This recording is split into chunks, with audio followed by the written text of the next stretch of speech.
I'm so narcissistic, you know. That's my first slide.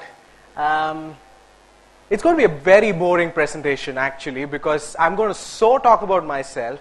It's just so boring. But anyway, because I'm so interested in what I do and what I care, I'll just go with the flow, okay? There are these many aspects that have happened in my life, which are quite contradictory, which are quite impulsive.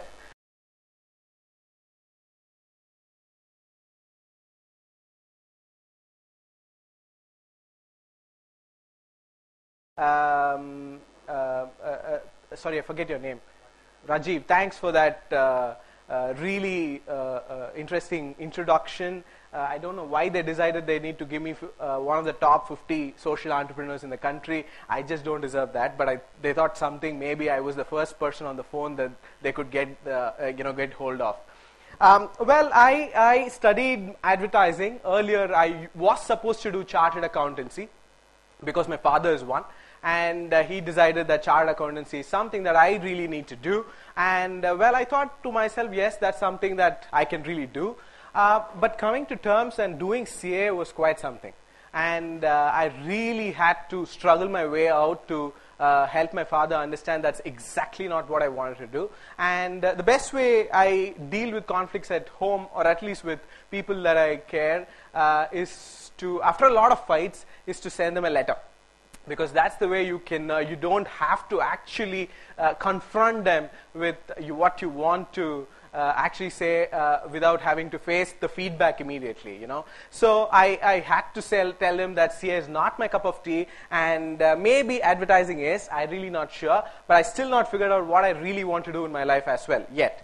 But at that point in time, I thought, well, lots of great commercials coming up our way, so maybe that's something that I really want to do. So advertising it was. I did my master's there and went on to work with an organization which created something called customer relationship management software. Too much mumbo jumbo. We sold a lot of crap for a lot of millions of dollars in Europe, US, across the world. And at one point in time, I used to be the director of European operations sitting out of Amsterdam. Great job. Lots of money, great girlfriend, really spent a lot of time pursuing her, really made her come to terms with that she can love such an impulsive, erratic, contradictory person that I am in. Great times. I really love that time too. Cut to 2002. There was this time when I had to be in Bombay because for a client meeting, and so I had to also see an industry that they had in Baroda. This was 2002 May, and that's exactly the time the riots in Gujarat had broken out. For some infamous reason, for the same thing that we are waiting for Tuesday to happen for the verdict of Ayodhya, there was some really weird people who got onto a train and really weird people who set the train ablaze. Nobody knows why it happened, but innocent people, close to 3,000 people were killed. Why? What was the reason? It was 7 days that I was stuck in that place and not knowing really what to do, and really making sense out of why do these things happen. Why do people like you and me, at the heat of these really barbaric moments, try and do things which you would normally not do in normal times? Pregnant women being raped, fetuses being cut open, burnt. Why do these things happen? This photograph is a very, very famous photograph.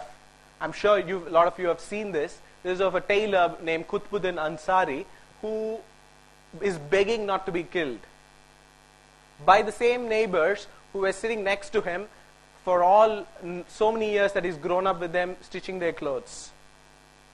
I was so shaken up by these images that I saw, I had to really run away. I could do nothing about it.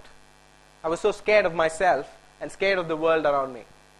I'm sure when we all see suffering around us, we all see issues of inequality around us, But when it hits you straight up in your face, close to you, life gives different meanings to it.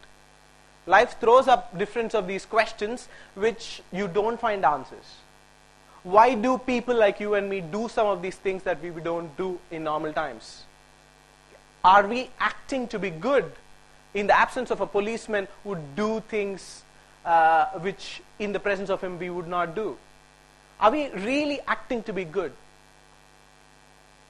You know, this is a very common sight in our Indian roads. And somebody who's been overseas or people who come from there, you sure know that there are very clear medians and lanes that people go. In a country like ours, I'm possibly driving a car, okay? There you would have seen there's people, cyclists going on the middle of the road.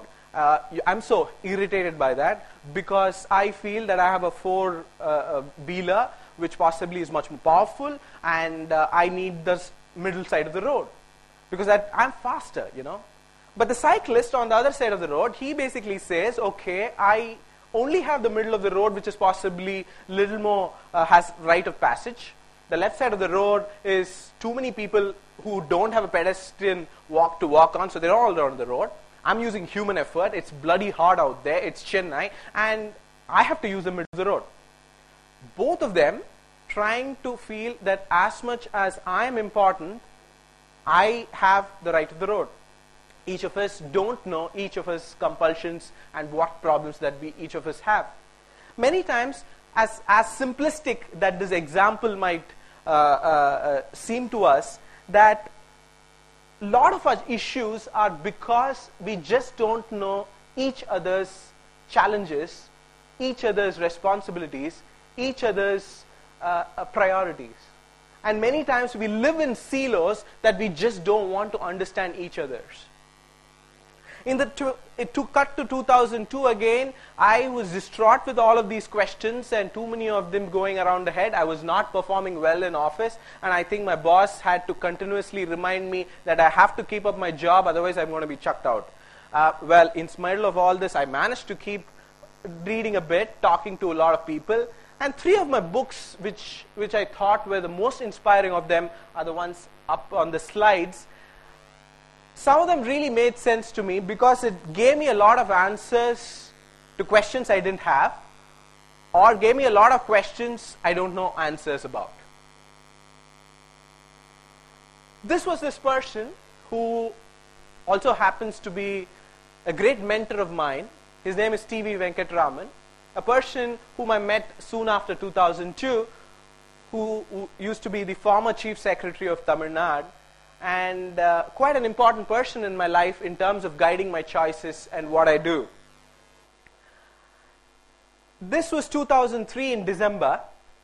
We had a development center in Chennai, and there was a big crash of an Australian customer, and it was 8 o'clock in the evening, and one of those rare moments where I'm really fit of anger because something was not happening, and in walks a little boy who comes up and says, do you want to buy agarbattis? My first thought is, how on earth did this boy get into my cabin? Where are the securities? Where are those access cards? What are they doing?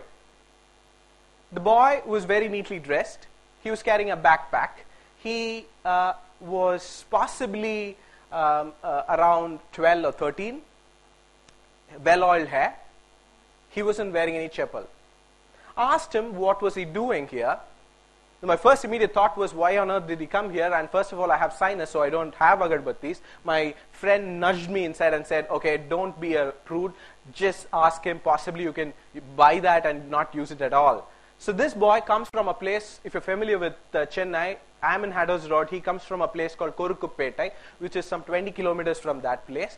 He doesn't have a father. His mother makes those agarbattis, and he goes to school during the day, and in the evening he sets foot on the road all through different walks of Chennai to sell these agarbattis, to make a living for himself, to go study, and to feed his mother and 2 sisters. That was quite a eureka moment for me, for the simple reason, now I really knew what is it to work on now.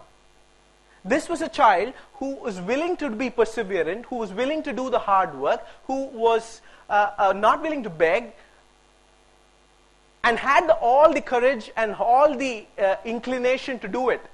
The only thing possibly those leaders who make it big in later days, who don't make it, don't have, are the mentors that I need to have at different points in time to give me that kind of information, to give me that kind of guidance and the mentoring that I can also be possible.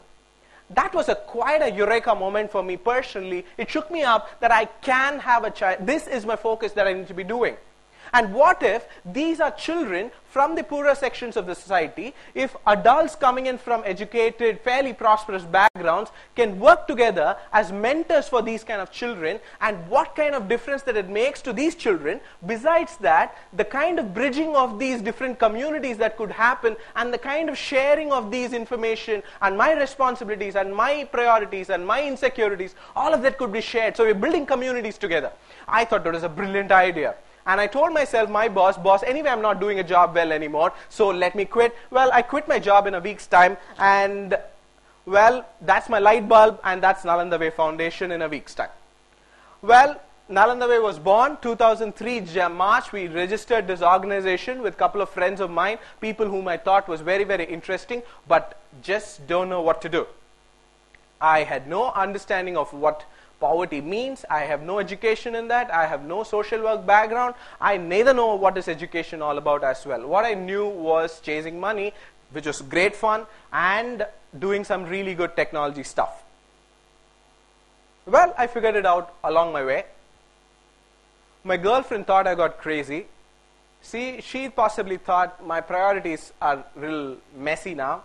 She felt maybe this guy is not to be trusted anymore, because possibly I can't live my life with him. So she said, okay boy, this is not where you're going, so I need to see you off. So very, very deep, with a lot of anguish, with nothing to do, with no money in hand, because all my savings at that point of time, 1 year down the line, jobless, nothing to do, still figuring out very theoretically what needs to be done, lot of inspiration, lot of passion, nothing to do. But we started doing little by little, where we started with 6 children around slums of Triplicane to find mentors for these children, to work with them on weekends, spend the time with them in terms of understanding what do they need, working with them on an evening in terms of understanding their emotional needs, making them believe that tomorrow is possible, making them believe that to build self-esteem for yourself and becoming creative is more important than the physics and chemistry and education. If at all you're having, you need to learn that and pick that up as well. So we went it small. We did something more. We built along the way. We added more people into our organization. We started thinking that it's not just important to help them be somebody that they want to be in future, but we need to equip them with skills. Some of the organizations that came up our way, the UNICEFs and the Ashoka. I still remember Ashoka. At that point in time, we were working with 6 children. Nobody believed in me. Nobody, including some of the most dearer ones who possibly thought I've really gone crazy. You know, these are things that people do on weekends, you see. Volunteerism is okay, but to give up something that you really worked hard is something crazy. But it needed somebody to tell you that you can be trusted. You can be given confidence about. You are doing something good enough. At that point in time, Ashoka, maybe look up for it, Google it, these organizations came around and say, okay, I'm going to support you. I'm going to basically fund you so that you're going to get full-time involved in this. And at that point of time, I really thought to myself, they should be really crazy. You know, this man Anshu Gupta, who came earlier in the day, he's one of the most senior Ashoka fellows. And he's already 6 years, 10 years in the organization, reaching out to millions of people across India, and I am 6 children, both of us being conferred the fellowship on the same day. I thought Ashoka has gone crazy. But I think it was the possibility that they possibly thought that this guy could be trusted. This guy, possibly with all the mumbo-jumbo that he speaks, is possibly passionate enough to do something that he strongly believes, but we're really not sure, but we can be trusting them. Well, somebody also came along. Somebody also thought that I can be trusted as well. And the points and the opportunities and the strategies that I'm doing is something that makes sense. it's passionate about the world, and some change will happen. Well, this guy is not all that crazy. As we went along, we realized that children, besides the mentoring, need also the opportunities to make learning much more fun, to make the idealism, the wonder, the curiosity, and the creativity blossom in their lives. We looked at theater. We looked at all forms of arts which improve and creates that possibilities within themselves.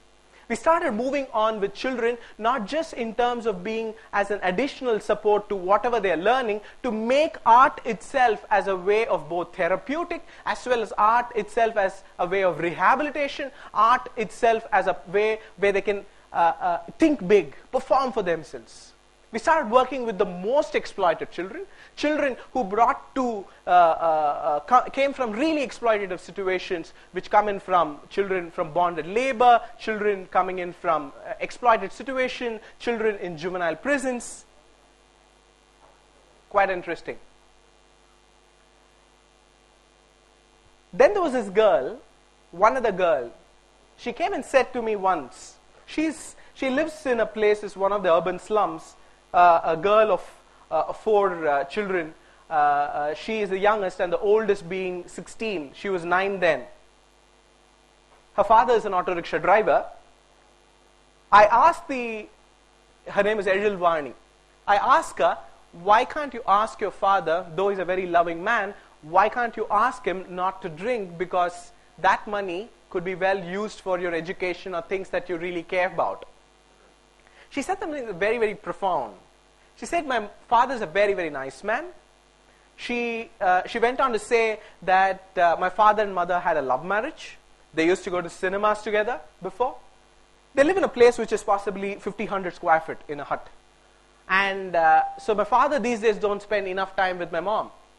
He spends only outside because all of us are girls. She went into too many words to explain the need for privacy between her mother and father, a 9-year-old.